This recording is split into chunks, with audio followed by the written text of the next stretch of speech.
ये गोवर्धन कौन है? रामावतार की कथा सबने सुनी होगी।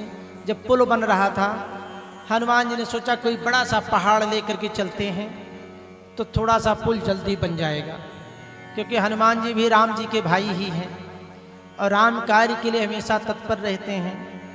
और वास्तव में रामावतार में तो भाई भाई का स्नेह यही दिखाता है कि देखो कैसे दोनों भैया ने मिल करके सबको संगठित किया और असाध्य को साध दिया।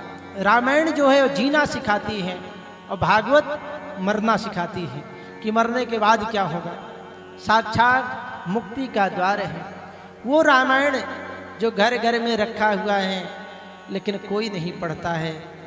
अगर किसी ने जीवन में रामायण को पढ़ लिया तो सारे कलह कलेश उसके घर से दूर हो जाएंगे, क्योंकि भाई से भाई का, माता से पुत्र का, पिता पति का, पिता पुत्र का, पत्नी पति का जो स्नेह, जो व्यवहार रामायण में हो कहीं और देखने को नहीं मिलता है। वो रामायण ऐसा है जो सबको अपने अपने धर्म को याद दिलाता है कि परिवार के साथ रहना है तो कैसे रहना। 4 भाई हैं, लेकिन चारों भाइयों में जो स्नेह है, एक भाई के लिए समर्पित है।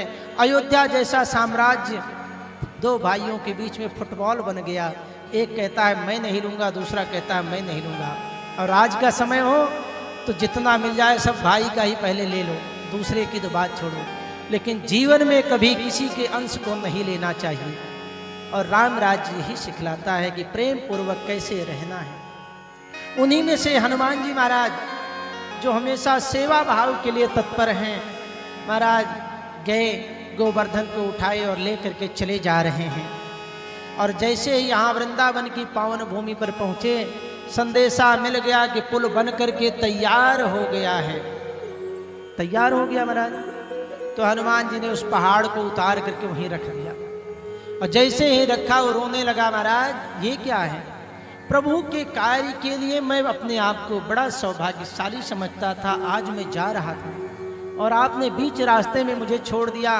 अब तो मैं अपने परिवार से भी अलग हो गया, मैं अपने परिवार में भी सम्मिलित नहीं हो सकता, इधर भगवान को भी नहीं प्राप्त कर सकता। महाराज मेरी हालात तो त्रिशंकु जैसे हो गई, न स्वर्ग मिला न यहाँ मृत्युलोक मिला, हम तो बीच में अटक गए, लगे रोने।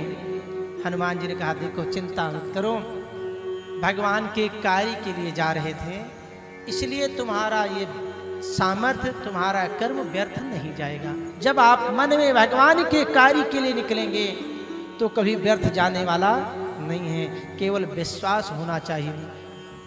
रोते रोते कहा क्या विश्वास करूं, जा रहा था वहां तक पहुंचा नहीं, प्रभु के दर्शन हुए नहीं, बीच में अटक गया। कहने लगे ऐसा है, आज मैं तुमको यहाँ रख रहा हूँ।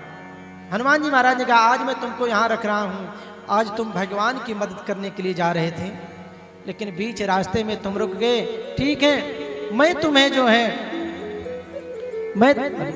मैं तुम्हें ये वचन देता हूँ कि जिस समय भगवान को मदद की जरूरत पड़ेगी, अब तुम यहाँ पर उनकी मदद करोगे, भगवान स्वयं अवतार लेंगे और तुमसे मदद लेने के लिए। आज वही समय है, वो भगवान को याद है वो समय कि अब ये गोवर्धन को उठाने का समय आया है।